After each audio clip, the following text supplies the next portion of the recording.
friends, welcome back to again, and today's topic is question tag.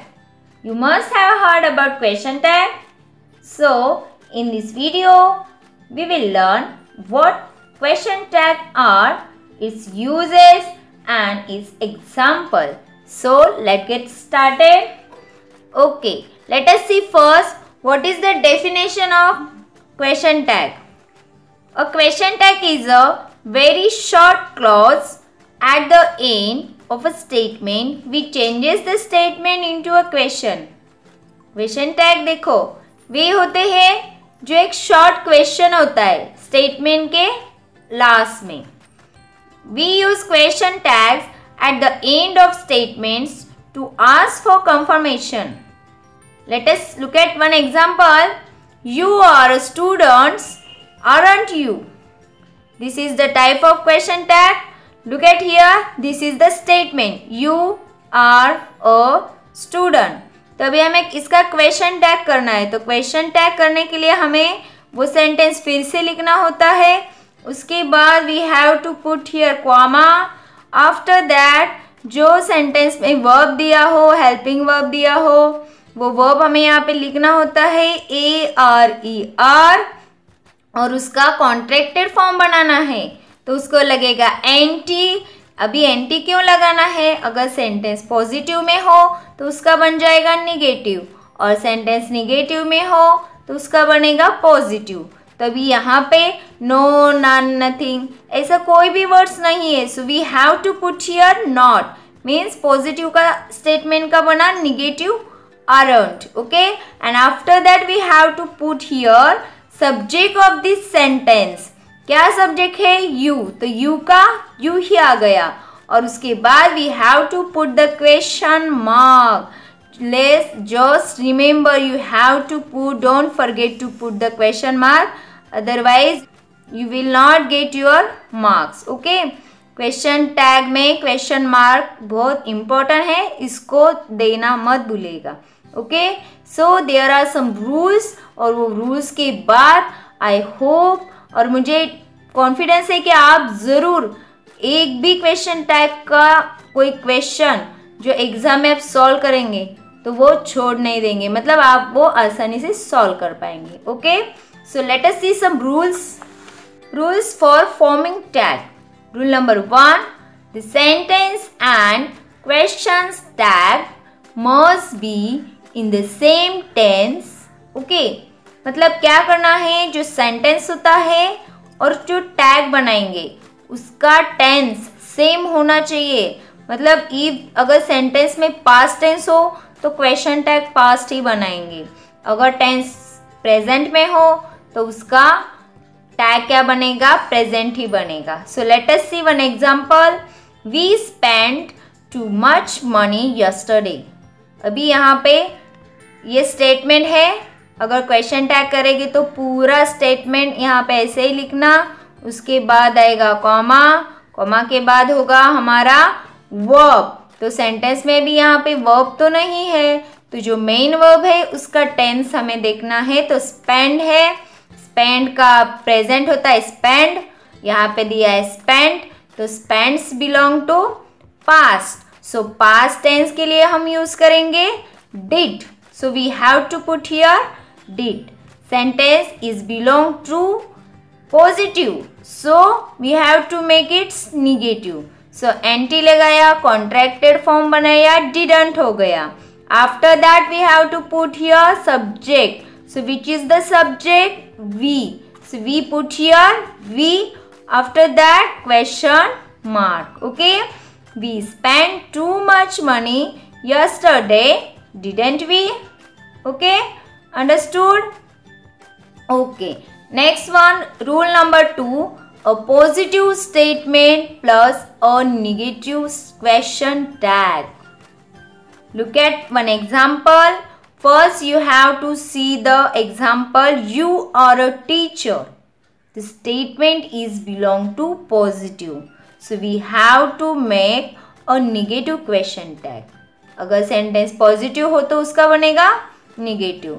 So, again the verb is given are, ARE, are contracted form negative बन गया aren't, and after that the subject you, and after that put a question mark. Okay, you are a teacher, aren't you means positive statement का बनाना है negative. After that rule number 3, a negative statement plus a positive question tag. Look here, you are not a teacher, are you? देखो अभी statement दिया है negative में, क्या आया है सेंटेंस में? नॉट आया है. You are not a teacher, तो इसका बनेगा positive question tag. So are का कॉन्ट्रैक्टिव फॉर्म आएगा नहीं, ओनली आर ही रहेगा. एंटी इधर दिया है नॉट में, तो इधर फिर से नहीं आएगा.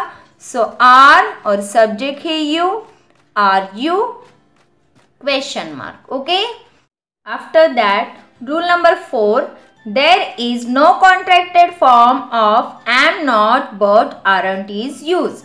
Look at here, in this sentence if the sentence is belong to positive I am fine, so we have to write aren't I. मतलब क्या करना है, अगर सेंटेंस में am आया हो, क्या आया हो am, उसके बाद not नहीं है, तब हम यूज करेंगे am का aren't I. am का हम यहाँ पे amn't I नहीं कर सकते हैं, उसका aren't I ही होगा. और अगर सेंटेंस निगेटिव होगा means I am not fine, तो उसका आएगा am I. ओके, यहाँ पे सेंटेंस पॉजिटिव है I am fine, सो इसका हो गया aren't I. Rule number 5, if an auxiliary verb to be, to do, to have or a modal verb can, must, would appears in the statement, it has to be used in the tag question. The main verb is not mentioned anymore. ये rule ऐसा है कि अगर sentence में auxiliary verb हो, auxiliary verbs कौन से होते हैं? was, were, am, is, are, do, does, did, have, has, had. ये मॉडल वर्ब होते हैं can, could, may, might, must. Okay, तो इनमें से कोई भी वर्ब सेंटेंस में आया हो तो वो वर्ब जैसा है वैसा ही रखना है हमें. Okay, let us see example. We have got a beautiful garden. अभी ये हुआ statement. After that put a comma. Then क्या आया है सेंटेंस में, कौन सा वर्ब आया है? हैव आया है, तो ये हैव रखना है हमें हैव की जगह पे. Okay, so sentence is positive, so we have to make into negative. So haven't बन गया. After that put the subject we and then question mark. Okay. Then next one, the moon goes round the earth. So this is the statement and then put the comma. After that the where is the verb? No verb. So main verb आया है present tense में. Go ये main verb है, इसका goes हो गया मतलब present tense में बन गया. सो क्या आएगा, डू आएगा या डज आएगा? ई एस लगा है तो डज आएगा. So we have to put here does. After that contracted form, sentence positive में है, इसका बनाना है निगेटिव. सो डजंट और सब्जेक्ट कौन सा है? द मून है, एक थिंग है, तो इसके लिए यूज होगा इट. ओके, सो थिंग्स के लिए होगा इट. सो इट के बाद आएगा question mark. Okay, next one, the earth is bigger than the moon.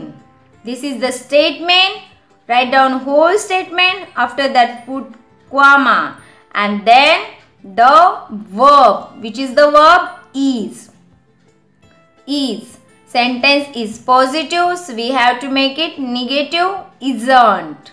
And the subject is the earth, so we have to put here it, its pronoun. Okay, the earth का pronoun it.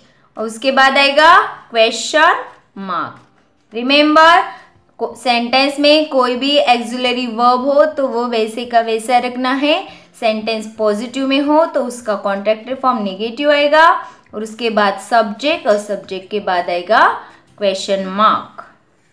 Then rule number 6, Everybody, everyone, no one, nobody, anyone are singular. So we use a singular verb and singular pronoun with them. But in the question tag, a plural verb and a plural pronoun will be used. ये rule बहुत ही important है. आप यहाँ पे star बना के रखना और इसको कैसे यूज करना है देख लो. अगर सेंटेंस में इनमें से कोई भी वर्ड आ जाए, एवरीबडी आए, एवरीवन, नो वन, नोबडी या एनीवन, तो क्या करना है. Let us look at example. Nobody was present. तो अभी यहाँ पे पहले तो हम क्या करते थे, सेंटेंस में जो वर्ब है वो वैसे का वैसे लेते थे और फिर सब्जेक्ट का प्रोनाउन लिखते थे. तो अभी यहाँ पे भी वही करना है लेकिन थोड़ा सा चेंज है. तो वो क्या चेंज है, तो यहाँ पे हमें जब हम इसका क्वेश्चन टैग करेंगे तो इसका बनता है, ये सिंगुलर में है, क्वेश्चन टैग बनेगा प्लूरल में, वॉज का बनेगा वेयर और नोबडी की जगह पे हमें लिखना है they. Okay, nobody was present where they. आया समझ में. नोबडी की जगह पे हमें इसका प्रोनाउन लिखना है दे और वॉज का, वॉज सिंगुलर में है लेकिन इसको प्लूरल बनाना है वेयर बना के. Let us look at next example. Everybody has done it, haven't they. Again has singular है, उसका प्लूरल बनाना है हैवंट. और हैवंट क्यों बनाया, सेंटेंस पॉजिटिव में है. अगर सेंटेंस निगेटिव होता तो यहाँ पे हैव दे लिखते हम, लेकिन सेंटेंस क्या है, पॉजिटिव है, तो बन गया निगेटिव हैवंट. अगेन एवरीबडी की जगह क्या यूज करना है, दे. ओके, तो ये रूल आपको अच्छे से याद रखना है कि इन सब वर्ड्स के लिए हमें दे यूज करना है और जो सेंटेंस में वर्ब आएगा वो वर्ब सिंगुलर है, उसका बनाना है plural. Okay, remember. After that rule number 7, if the sentence start with lets और let's, shall we is used in the question. क्या करना है, देखो अगर क्वेश्चन लेटस से या लेट्स से स्टार्ट होता है तो उसका क्वेश्चन टैग बनेगा shall we. Okay, look at example. Let us go to the party tonight. This is the statement and after that put comma. उसके बाद आएगा shall we. ठीक है, तो क्यों आया shall we, सेंटेंस की स्टार्टिंग किससे हुई है, लेट अस से. तो लेट अस के लिए या लेट्स के लिए हमें रखना है shall we. Okay, just remember. After that थोड़ा सा रूल चेंज है. रूल नंबर 8 क्या है rule, if the sentence start with let but not followed by us, the question tag will be will you. Okay, अभी क्या करना है, देखो क्वेश्चन तो लेट से स्टार्ट होता है लेकिन लेट के बाद हमें यूएस अस नहीं होना चाहिए. तब क्या यूज करना है, विल यू. क्या यूज करेंगे, will you. Let us look at example. Let them do their homework.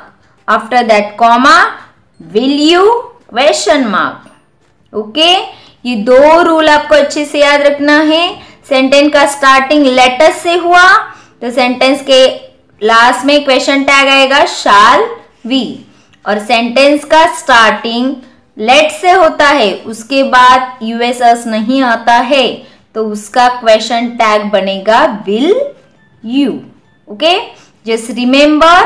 Let's look at rule number 9. Some words are negative in meaning. Seldom, rarely, scarcely, hardly, few, little. Hence, they will take positive question tag after them. Wow, ये भी rule कितना interesting है. देख लो कि अगर sentence का starting few से हुआ है, लिटिल से हुआ है या सेंटेंस में ये कोई भी वर्ड्स आ गए, हार्डली आया, रेयरली, सेल्डम, ये कोई भी वर्ड सेंटेंस में आते हैं तो सेंटेंस में होता है निगेटिव. मतलब उसका मीनिंग होता है नो, नॉट, नथिंग. तो आपको कॉन्ट्रैक्टेड फॉर्म जब बनाना है तब वो बनेगा नहीं बनेगा, मतलब सेंटेंस रहेगा वो क्वेश्चन टैग होगा पॉजिटिव में। Okay, so let us see few people knew the way. So उसके बाद स्टेटमेंट, स्टेटमेंट के बाद देना है हमें कॉमा, और कॉमा के बाद आएगा डिड। तो डिड क्यों यूज किया? तो सेंटेंस में अभी हेल्पिंग वर्ब तो नहीं है, तो मेन वर्ब है न्यू। तो न्यू का प्रेजेंट फॉर्म है उसका नो, तो नो का पास न्यू, तो पास के लिए यूज होगा डिड। तो लिया डिड, और डिड के लिए हम नेक्स्ट फ्यू आया, तो फ्यू के लिए यूज करेंगे हम दे। क्या यूज करेंगे?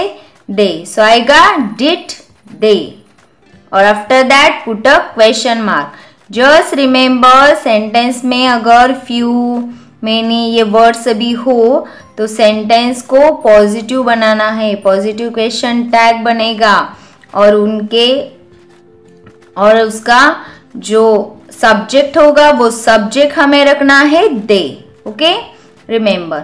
After that rule number 10, if the statement is a request will or would are suitable. अभी देखो सेंटेंस में रिक्वेस्ट किया हो, ओपन द डोर, रिक्वेस्ट है ना, तो क्या यूज होगा? Will you. ओके, अगर सेंटेंस पास्ट में होगा तो वुड यू यूज करेंगे। अभी सेंटेंस प्रेजेंट में है तो open the door will you. Request किया तो सेंटेंस में रिक्वेस्ट हो तो क्या यूज करेंगे? Will you. After that question mark. Next let us see rule number 11, if the verb used in imperative sentence denotes the sense of reprimand, the question tag can't you is used। मतलब अगर sentence में वो जो sentence है वो sentence अगर रेप्रीमेंड दिखाता है, रेप्रीमेंड मतलब क्या? तो किसी से डांट के बात करना, किसी से जोर दे के बात करना, उस पे चिल्ला के बोलना। यूज योर ओन माइंड, तुम खुद सोच लो, खुद के दिमाग का इस्तेमाल करो। जब ऐसा सेंटेंस में आता है तब यूज करेंगे can't you. Use your own mind, can't you. Okay, after that rule number 12, anything, something, everything, nothing, use it. We use singular verb also. Look at here, अगर सेंटेंस का starting anything, something, everything, nothing से start होता है तब क्या करेंगे हम? तो उस सेंटेंस में जो वर्ब है तो वो वर्ब वैसे की वैसे रहेगा, उसका बनेगा नेगेटिव, और आफ्टर दैट सब्जेक्ट अगर समथिंग हुआ या एवरीथिंग हुआ तो हमें उधर रखना है IT it. So let's see, something is wrong, comma, isn't it. Okay, मतलब इनमें से कोई भी वर्ड्स आ जाए आपको क्या करना है? सब्जेक्ट इट रखना है, और जो सेंटेंस में वर्ब दिया हो वो वर्ब सिंगुलर फॉर्म में होना चाहिए। पॉजिटिव है तो नेगेटिव बनेगा और नेगेटिव है तो पॉजिटिव बनेगा। Okay, remember. Rule number 13, if the subject of a sentence is this that, use it, but when the subject of a sentence is a person, use he or she. अभी ये rule भी बहुत important है। क्या दिया इस rule में कि अगर सेंटेंस का स्टार्टिंग दिस से होता है तो हमें यूज करना है उसके लिए IT it subject. Okay, so this is beautiful, isn't it. तो सेंटेंस में जो वर्ब है वो वर्ब लिया इज, सेंटेंस पॉजिटिव में है तो नेगेटिव बनाया, इजंट हो गया, और दिस के लिए हमें रखना है IT it. After that question mark. This is beautiful, comma, isn't it, question mark. Okay, then आएगा this is a boy, isn't he. अभी आप बोलोगे कि यहाँ पे भी दिस है, यहाँ पे भी दिस है, लेकिन यहाँ पे इट रखा है, यहाँ पे ही रखा है, ऐसा क्यों? तो ये इसलिए क्योंकि अगर सेंटेंस का स्टार्टिंग दिस से हुआ हो, लेकिन ये दिस किसी थिंग से या किसी एब्स्ट्रैक्ट नाउन से जुड़ा हो तब इट यूज करेंगे, लेकिन अगर दिस किसी पर्सन के लिए यूज हुआ हो तब यूज करेंगे ही और शी। तो यहाँ पे बॉय है, सो बॉय के लिए हमने रखा he. This is a boy, isn't he, question mark. Okay, next rule number 14, if a sentence starts with there, the question tag will have there in the place of pronoun. Let us see. There was a king wasn't there. अगर sentence का starting there से होता है तो वो there हमें subject वैसे के वैसे रखना है.